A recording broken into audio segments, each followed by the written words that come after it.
And now over to the growing mystery surrounding the death of 18-year-old Nolan Wells. His family and friends now in mourning after he went on a 4th of July boat trip and never returned. And now we are hearing from the sheriff in charge of the investigation and one of the last people to see Nolan alive. All right, so ABC's Aaron Katersky went immediately into Mississippi. It's in the place where Nolan spent his final hours of life. Hey, Aaron. Pedro, Tanya, Sam, good to see you from Ocean Springs, Mississippi. It is now 10 days since 18-year-old Nolan Wells was last seen alive here. And the mystery surrounding his death is really putting pressure on the authorities. It's fueling speculation and mistrust. We talked to the sheriff. He says he wants to be thorough, not fast. This morning, with a community clamoring for answers about the death of 18-year-old Nolan Wells during a July 4th boat trip with friends, the sheriff is asking for help and pleading for patience. I think it's important that we don't put ourselves on a timetable and that we don't rush ourselves. But I do think it's important to be diligent in gathering all the facts. Before I get into this, I want to address something I've been seeing in the comments. A lot of people have been coming into these videos already convinced they know exactly what happened to Nolan Wells. And look, I get it. This case is maddening.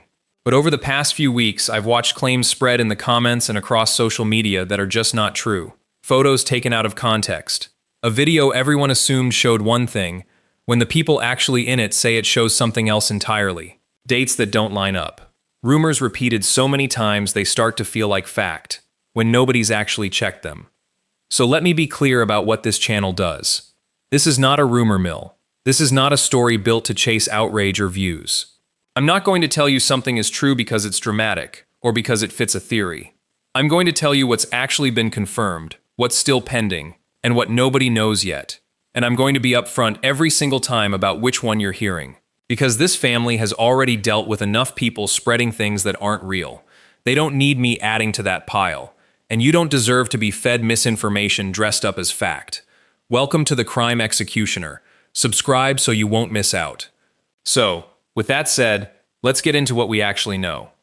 At 3 o'clock in the afternoon, on July 4th, 2026, Nolan Xavier Wells was alive, standing on a strip of sand 10 miles off the Mississippi coast, surrounded by hundreds of people celebrating the holiday. By 4:31 that same afternoon, the boat that had carried him to that island pulled away from it without him. 90 minutes. That's the entire window. Not a missing week. Not days of unaccounted time. 90 minutes. On a crowded beach, in broad daylight, with hundreds of people close enough to hear each other's music over the waves. And in that window, something happened that no one has been able to fully explain. This isn't a story about a remote crime scene, or a victim last seen alone at night. This is a story about a holiday. About a boat trip Mississippi families have made 100 times before without incident. About an 18-year-old who was, by every account from the friends who spent that day with him, in a good mood, laughing, meeting someone new, doing exactly what an 18-year-old is supposed to do on the 4th of July. And then he simply wasn't there anymore. His body was recovered 2 days later, in the water along the same island he'd arrived at that morning. 2 autopsies have since been performed, one by the state of Mississippi, one commissioned independently by his family. Neither one has been able to answer the only question that actually matters here. What happened to Nolan Wells is, as of right now, still officially undetermined. That uncertainty is exactly why this case has grown the way it has. It's pulled in the FBI, a sitting county judge, a nationally known civil rights attorney, the Congressional Black Caucus, and public figures ranging from Reverend Al Sharpton to Tyler Perry to Colin Kaepernick. It's produced a 6-figure reward, dozens of witness interviews, and it still left the central 90 minutes of July 4th largely unaccounted for. Horn Island itself is not the kind of place most people outside Mississippi have ever heard of. It sits roughly 10 miles off the Gulf Coast, a narrow strip of federally protected wilderness inside the Gulf Island's national seashore. No roads, no permanent structures, no facilities of any kind, no year-round law enforcement presence. The only way to reach it is by private or charter boat. On most days, it's exactly what it looks like. Untouched barrier island where the Gulf meets white sand and nothing else. On the 4th of July, that changes completely. The holiday brings hundreds of boats and hundreds of young people out for one of the most established informal gatherings on the Mississippi coast. On July 4th, 2026, witness estimates put the crowd somewhere between 300 and 400 people. Nolan and his friends weren't strangers to this trip either. By all accounts, this group had made the crossing to Horn Island together plenty of times before, often just for an ordinary weekend on the water. GPS records later pulled from the Mississippi Department of Marine Resources logged the boat's departure from its home dock at 9:56 that morning. It arrived at Horn Island at 11:14 a.m., a crossing of just over an hour. Both timestamps are uncontested. Nothing about that morning gave anyone reason to think this 4th of July would be any different from the ones before it. By early afternoon, the beach was full, and the day was moving the way those days do. Music, boats anchored in the shallows, groups forming and breaking apart across the sand. Nolan was moving through all of it like everyone else. At some point that afternoon, he met a young woman on the island. The two spent time together, talking, the way people do at a gathering like that. By every account, it was entirely ordinary. What happened when they parted ways is one of the few pieces of information that comes directly from someone who actually spoke to Nolan in his final confirmed hours. She later sat down with Christine Wansley, Nolan's mother, and told her what she remembered. When she and Nolan said goodbye, he told her he was heading back to rejoin his friends. She believed him. She had no reason not to. She left the island on a different boat with her own group.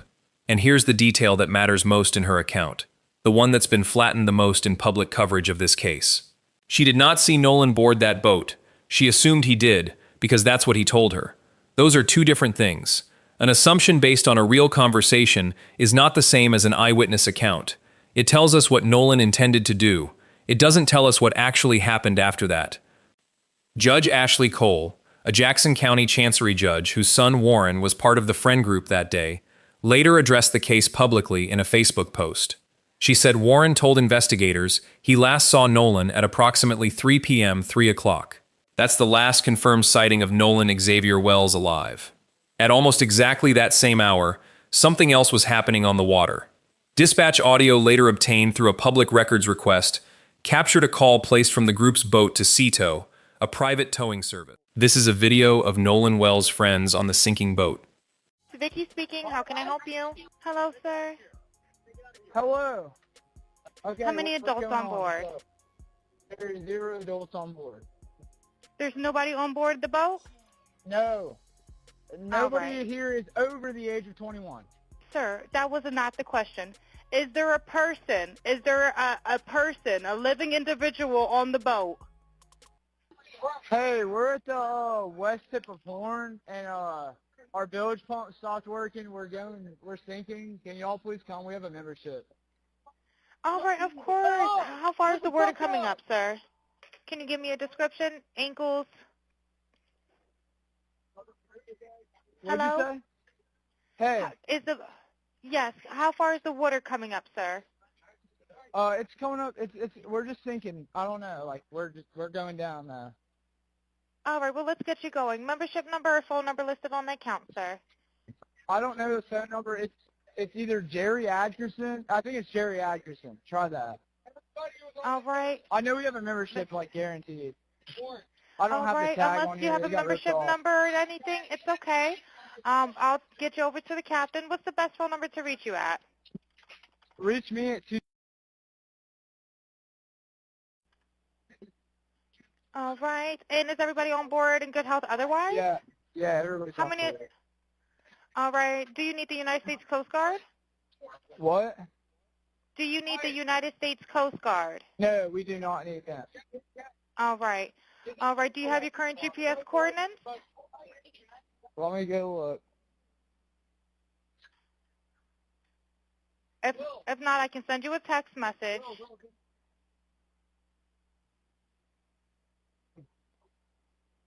North. All right, are you ready? Yes, sir. I'm available. North 3 degrees.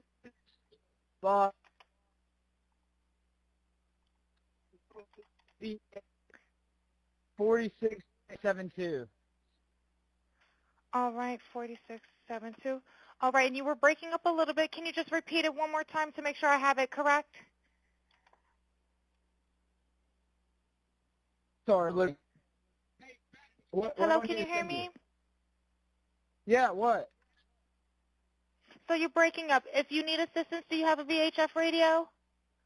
No, we do not have the VHF radio. All right. Well, let's try to get you going because you don't have good cell phone reception. Can you verify your coordinates one more time?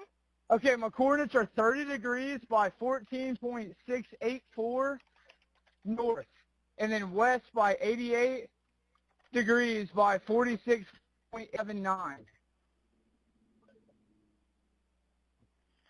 Right. Looks like you're on Horn Island, correct? Are you Yes, on we are Horn at Horn Island? Island. Yes. All right. Is the boat sinking or you have it aground? We were sinking, yes. Is it aground is the question?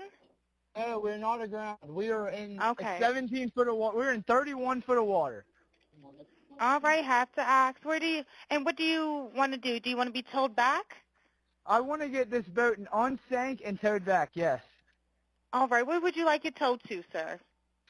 You can tow it to Ocean Springs Harbor, or Fort Bayou Launch. All right. How many adults and children on board? No, there's no children. So, is there anybody on board? How many adults, sir? That was the question.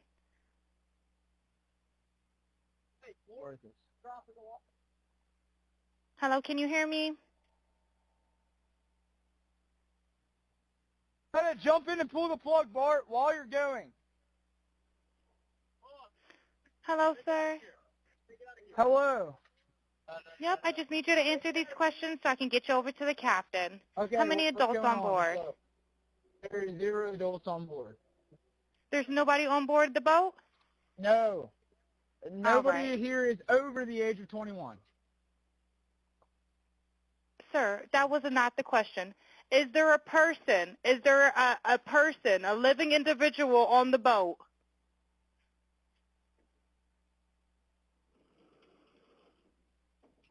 Hello? Is there a living person, someone breathing on the boat? Is there anybody on the boat? Yes, there's lots of people breathing on the boat. All right, how many people, sir? Like 7. All right, thank you. Does everyone have life jackets on or available to them? Yes, we have life jackets available. All right, verify what boat's sinking. A Triton, 22-foot offshore, 22-foot Triton offshore sea flight hull. All right. All right. Please hold. I'm transferring you to the local captain now. Okay, thank you. This is Captain Seth. Hi, Captain Seth. This is Vicky from International. How you doing today? Doing good. How are you? Good, good. I apologize ahead of time. I really do. You're going to have a fee-for-service come up under Jerry. Okay. It sounds like a bunch of kids on board on Horn Island. He's letting me know that his father's a member, but he can't give me any information. And he's saying the boat is sinking, and he's on Horn Island. It's just unfortunate. He's just a kid. There's a lot going on. So Right. he said there's about a lot of people on board. He says he thinks about 7. I'm guessing they're all under 18. Okay. And I'm not trying to be rude. He wants you guys to go out there and unpump the boat and then tow it in. Do you know what kind of boat it is? He said a Triton 24-footer, but that's all he can give me. Okay. All right. Yeah, I just actually got off the phone with his grandpa, who I'm guessing is the owner of the boat, and Is it he Jerry? said that Jerry. Yeah, he said Okay. I just hung up with him. He said that they don't need any help right now, but if something changes, he'll call me back. So All I'm right. guessing that they may have figured it out, because that's what he said. So they're in a panic and their boat won't crank. Yeah, Or, they're in a panic. He's saying the So- bilge is not keeping up. I asked for Coast Guard. He said no, but he's just really upset on the back end. And, I get it. It's a Okay. kid. He just doesn't understand. oh, okay. Um, Do you still have him on the line? Yes, I still have him on the line. And, again, I couldn't find he couldn't give me anything regarding his grandfather's, membership, so it's just under Jerry fee-for-service. Okay. All right. Yeah, I just talked to. If you want to, we're so tied up right now. We can't really do any non-member jobs right now. Is Jerry a member? Did you find out if he was a member or not? Yeah, I'm not sure if it's his boat or what. I'm not sure what's going on with it. But yeah, transfer the kid over. I'll talk to him, and then and then I'll call his grandpa back as well.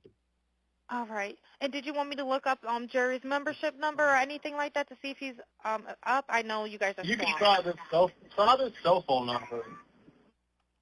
Yes, sir. Anything on his phone number.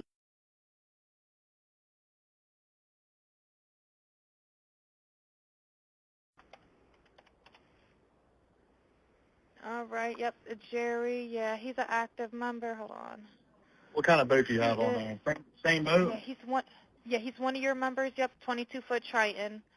All right. I'll just disregard this one. I'm gonna send you over an accurate one under this Jerry Ackerson one. Okay, he's one of your members. You'll get in a couple minutes. Okay. Okay, perfect. All right, and yeah, just transfer this kid over whenever you get a chance. All right, transferring now. Thank you again, Captain. All Stay righty. safe out there. It's crazy. Have a drink. Oh, it's wild. The message was mechanical and specific. The bilge pump had failed, water was coming into the hull, and the boat needed help getting back to shore. That call matters for a reason that goes beyond the mechanical failure itself. It was recorded in real time, hours before anyone knew Nolan Wells would go missing. It doesn't rely on anyone's memory of a chaotic afternoon. It can't be shaped by anything that came later, and it independently backs up what Judge Cole had already said publicly, that the group left the island because of a genuine equipment failure, not for any other reason. According to her account, this is also the point where Nolan made his decision. With the boat taking on water and needing to head back, he told his friends he wanted to stay behind. He'd met someone. He planned to catch a ride back to the mainland later, with a different group. Before the boat's departure, one more moment from that afternoon would go on to become the single most viral piece of footage tied to this case, and the single most misrepresented. A video filmed from a boat looking back toward the island captured the sound of a young man shouting during what looks like a heated altercation on the shore. Once this case drew national attention, that clip spread fast online, and a lot of people believed it was the last recorded moment of Nolan Wells. Attorney Ben Crump, representing the family, told reporters at a press conference that Wells could be heard on the recording demanding the return of his phone. Trayston Shepard, a close friend of Nolan's who was on the island that day, has since said publicly that this account is wrong. In interviews with Rolling Stone and ABC News, Shepard said the voice on the video is his own, recorded during a completely unrelated altercation with someone else, a disagreement that had nothing to do with Nolan or a phone. He said his exact words in the video were a demand to be let off the boat so he could continue the confrontation, and that friends and family physically restrained him. He said Nolan doesn't appear in the footage at all, and that the young man mistaken for Nolan doesn't match his 6'2" frame. A second friend, Javon Williams, had earlier told TMZ he didn't think the audio matched anyone on the shore, and thought it more likely came from someone on a nearby boat, which lines up with Shepard's version, not Crump's.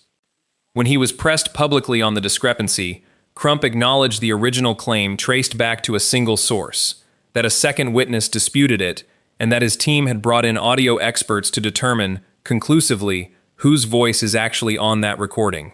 He said going forward his team would frame single witness claims as claims, not settled fact. That correction came from the family's own attorney, and yet the original clip is still circulating online like the matter's already been resolved. It hasn't. GPS records confirm what happened next with the boat itself. At 4:31 p.m., it left Horn Island. It was towed for part of the return trip before picking back up to normal speed, arriving at its home dock somewhere between 5:44 and 5:52 that evening. Nolan Wells was not on it.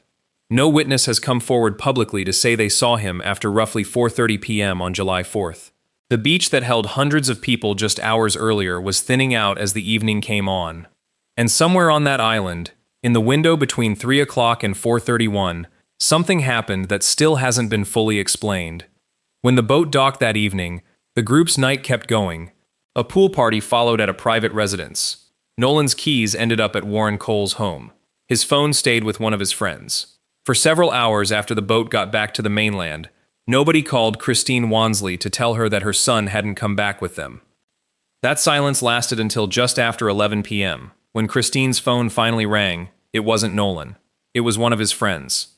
She said publicly, more than once, that she understood something was wrong before a single word of explanation, because her son's friends didn't call her like that, not under normal circumstances.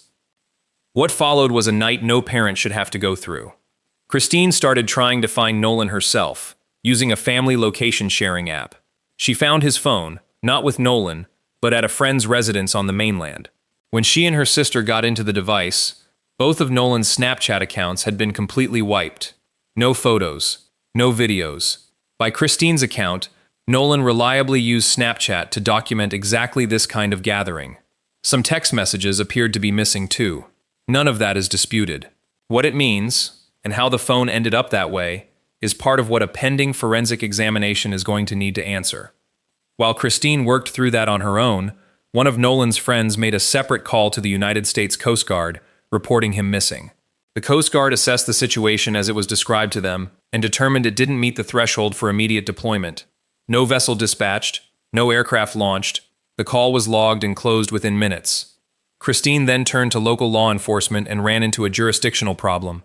Horn Island sits in federal waters, and which agency actually had authority over a missing person case originating there wasn't immediately clear to the department she first reached. She's described being bounced from one agency to another before the Jackson County Sheriff's Office, under Sheriff John Ledbetter, agreed to open a formal missing person report. She and Elmore Wansley didn't meet a deputy at a police station that night.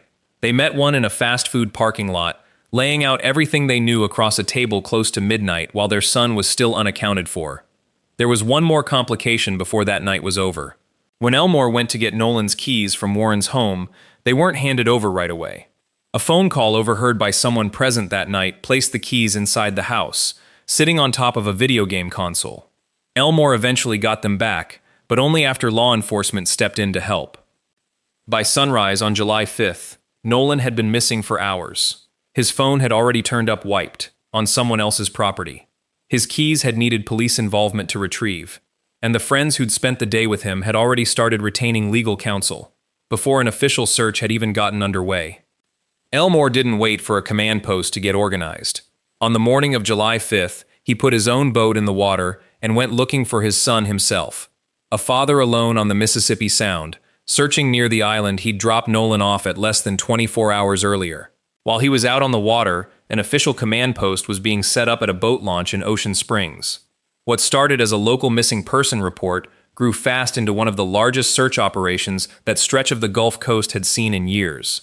The Jackson County Sheriff's Department led it, joined by the Mississippi Department of Marine Resources, the National Park Service, the U.S. Coast Guard, the Mississippi Department of Wildlife, Fisheries and Parks, multiple fire departments, and the Harrison County Sheriff's Office. The United Cajun Navy, a volunteer search and rescue group, was contacted directly by Christine.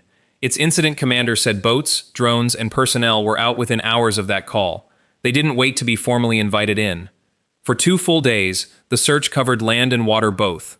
Boats swept the Gulf. Drones passed over the tree line and shoreline. Personnel worked the sand on foot. Nothing turned up on July 5th. Then, on the morning of July 6th, at approximately 8:45 a.m., a National Park Service ranger, moving along the northwestern shoreline of Horn Island, spotted a body in the water. Sheriff Ledbetter was notified. The description matched Nolan Xavier Wells. Jackson County Coroner Bruce Lind later confirmed the identification through dental records. There was no ambiguity about who had been found. Nolan's body was recovered in the water along the same stretch of island he'd arrived at less than 48 hours earlier, for what was supposed to be an ordinary holiday. July 6th was a Monday, the morning he was scheduled to start his first day of football training camp at Southwest Mississippi Community College. Instead, his parents got the call, "No parent recovers from the same way twice." With Nolan's body recovered and identified, the sheriff's office shifted from a search operation to a death investigation. Ledbetter's office conducted detailed interviews with the friends who'd been on the boat that day and ultimately spoke with roughly 60 witnesses total. People who'd been on Horn Island, people who knew Nolan, people connected to that afternoon and evening in some way. The sheriff's office also put out a public call for evidence, asking anyone who'd been on the island that day to come forward with original, unedited photos or video, particularly anything showing an altercation or showing Nolan himself. With hundreds of people on that beach and no permanent law enforcement presence out there, the public record of that day exists almost entirely in the phones and memories of the people who were there. The Jackson County District Attorney's Office said publicly the case is being treated as a priority and confirmed that once the sheriff's investigation wraps up, the findings get forwarded to a grand jury, standard procedure in the county for any death that isn't attributed to natural causes. On July 15th, Sheriff Ledbetter confirmed the FBI's Jackson Field office had entered the case in a supporting role, specifically helping with the digital evidence. Because Horn Island is federal land inside the Gulf Islands National Seashore, that kind of federal involvement isn't unusual. The Sheriff's Office and the FBI have an established working relationship in jurisdictions that overlap like this one. The FBI separately confirmed its role also covered interstate threats made against people connected to the case. Jackson County remains the lead agency here. The FBI isn't running a parallel homicide investigation. Its involvement covers two separate tracks, supporting digital forensics and addressing threats that cross state lines and became a federal matter on their own. And those threats were serious. Judge Ashley Cole said publicly that her family received death threats in the weeks after Nolan's death, and that she temporarily deactivated her Facebook account to protect her kids, whose photos had been circulating online without her consent. Tracystin Shepard told ABC News that he and others in the friend group had also been getting threats since the case went national. Christine and Elmore received anonymous hate mail directed at their own legal team while they were in the middle of planning their son's funeral. During this same stretch, AI-generated fake videos of Christine started circulating online, fabricated footage of a grieving mother, spreading while she was simultaneously organizing a funeral and fighting for records she is legally entitled to under Mississippi law. Ben Crump addressed it directly, saying nobody's life should be threatened in pursuit of the truth, and nobody should be presumed guilty before evidence actually exists. The Jackson County Sheriff's Office confirmed it never had physical possession of Nolan's phone during the initial investigation, and formally requested it for forensic examination.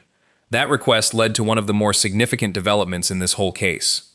Following a July 15th meeting between the Wansleys, their legal team, and the district attorney's office, both sides agreed to a joint, simultaneous forensic inspection of the device. The family's forensic experts and law enforcement's experts examining it together, watching the same data extraction in real time, so neither side could later dispute how the other one handled it. Legal analysts who talked about the case publicly noted that this kind of arrangement is genuinely unusual and doesn't happen without real pressure from multiple directions. Its existence here reflects both the distrust that had built up between the family and the early investigation and a concrete effort by the district attorney's office to address it. Deleted data isn't automatically gone, by the way. Forensic extraction can often recover information a user thinks has been permanently erased, and carrier-side records, call logs, message records, data usage, exist independently of whatever got cleared off the device itself. Ben Crump confirmed that by the time the family got the phone, messages had already been deleted. The joint inspection is meant to determine what, if anything, can still be pulled back. Two other pieces of viral content spread during this case, on top of the disputed video, and they deserve to be addressed directly and put to rest. A photo circulated online appearing to show Nolan at a pool party after July 4th, which, if real, would have meant he was alive on the mainland well after his friends said he stayed behind on the island. Rolling Stone pulled the metadata from that image and traced it to June 27th, 8 days before the trip, not after it. Treston Shepard independently confirmed the date and identified the people in the photo, explaining the party had been planned way in advance, and that a friend had reposted the image later as part of an old photo dump, deleting it once speculation picked up. Crump acknowledged his team had shared the image, saying it was raised as a public question, not presented as confirmed evidence. It is not evidence that Nolan survived past July 4th. Separately, a since-deleted Instagram post from another user, uploaded in the early morning hours of July 5th, after Nolan had already been reported missing, was screenshotted and spread widely online. What that post actually showed, and why it came down, hasn't been officially addressed by investigators or the account holder in any confirmed public statement. It remains an open, unresolved detail, not evidence of anything, in either direction. The Mississippi State Medical Examiner's Office conducted the official autopsy on July 7th. Coroner Bruce Lynn confirmed to CNN that Nolan's swimsuit matched what he'd been photographed wearing earlier that day, the one fact both the family and the official investigation agree on without any qualification. Initial physical examination showed no immediately obvious signs of severe trauma. Lynn noted that the currents on the northwestern end of Horn Island run remarkably strong, and that his office has processed plenty of drowning cases from Mississippi's barrier islands over the years, independent of this case specifically. As of right now, the official state autopsy results haven't been made public. The medical examiner's office is still waiting on toxicology and has said there's no preliminary sign of drug or alcohol involvement, though that reading is still preliminary, and officials have asked the public not to draw conclusions before the full evaluation is done. Looking for independent verification, the Wansley family commissioned a second autopsy, funded in part by former NFL quarterback Colin Kaepernick. It was conducted on July 10th by Dr. Roger Mitchell, a board-certified forensic pathologist and president of the National Medical Association. Ben Crump announced the findings on July 22nd at a press conference during the NAEP's National Convention in Chicago, with both of Nolan's parents in attendance. Dr. Mitchell concluded that the cause and manner of death remain undetermined, pending further investigation. His report found no bone fractures, but did identify red discoloration in the soft tissue at the back of Nolan's head, with no underlying skull fracture or skin laceration in the surrounding area. The exact cause of that discoloration couldn't be definitively established. Dr. Mitchell wrote explicitly that he could not rule out whether external factors contributed to or caused Nolan's death. That independent exam had real limitations, though. During the state's initial autopsy, portions of Nolan's throat and neck structures had already been removed, standard pathology procedure, but one that meant Dr. Mitchell couldn't directly examine the airway or lungs for the presence of water, which is a primary indicator when you're evaluating a drowning. He also couldn't examine stomach contents, and toxicology results weren't available yet at the time of his review. Natural decomposition had started too, which can obscure both injury evidence and toxicology findings. Dr. Mitchell said the inability to inspect the airway and lungs was the single biggest limitation of his assessment. Crump has since asked the state medical examiner's office to share its photographs and initial findings with Dr. Mitchell for a direct comparison. The state office has declined to comment publicly on the independent findings. 2 autopsies, 2 separate medical professionals, days apart. Neither one has produced a confirmed cause or manner of death, and both are still waiting on toxicology results that haven't been released. Until those results come in, every possibility the physical evidence hasn't already ruled out, including an accidental drowning, stays on the table. That's not speculation. That's just where the science currently stands. Photographs from the trip show Nolan as the only black member of the group visible in most images, though reports indicate at least one other black friend was present on the island at some point that day. Given Mississippi's history, questions about race entered the public conversation around this case fast, and in a lot of ways, that was unavoidable. Local leadership addressed it directly. The Jackson County NOC said publicly that race is an undeniable part of the conversation around this case, and that the community has to stay deliberate about making sure all the facts come out. Reverend Al Sharpton, speaking at Nolan's funeral, said the community couldn't definitively say race played a role in his death, but couldn't rule it out either, and asked the public to wait for verified evidence before drawing conclusions. The Congressional Black Caucus put out a formal statement calling for a full, transparent, timely investigation, saying too many questions remained unanswered. As of right now, no official investigative agency has concluded that race played a role in Nolan's death. Those statements reflect real community concern and public advocacy. They are not legal findings. Nolan's funeral was held on July 20th at Centerpoint Church in Ocean Springs. Reverend Al Sharpton officiated at the family's request.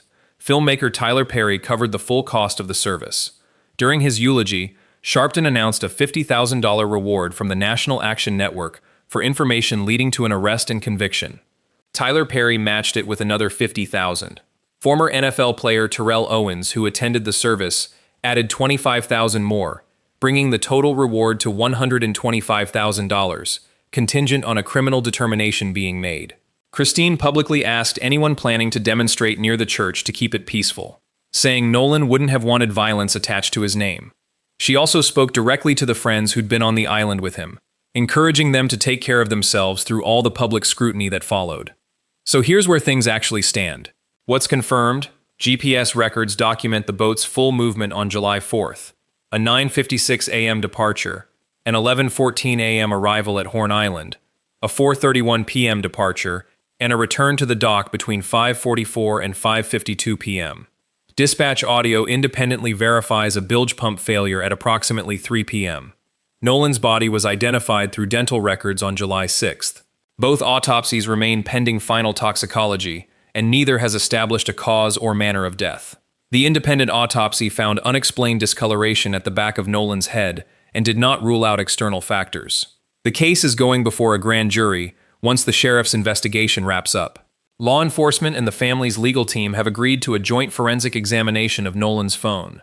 The FBI is helping with digital evidence and separately investigating documented interstate threats. The viral pool party photo has been confirmed, by metadata, to predate July 4th.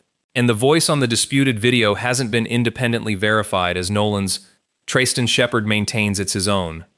What's still unresolved? What actually happened in the 90 minutes between 3 o'clock and 4:31 p.m.? The precise circumstances under which Nolan came to stay on the island.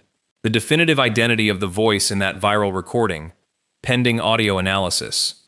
The full extent of what was deleted from Nolan's phone, and why. And the official cause and manner of death. As of right now, no suspect has been named. No charges have been filed. The Jackson County District Attorney's Office has said this is not currently being treated as a criminal investigation. Nolan Wells was 18 years old. The people who knew him describe a dedicated teammate, a thoughtful student, and a son his parents have called a constant light in their lives. His family is still waiting for the toxicology results, for the outcome of the phone examination, for the grand jury process that's still ahead of them. If you were on Horn Island on July 4th, 2026, or you have any photos, video, or first-hand knowledge of what happened that day, the Jackson County Sheriff's Office wants to hear from you directly. We're going to keep following this one, and when the next real update comes in, not a rumor, not a theory, an actual confirmed development, you'll hear it here first.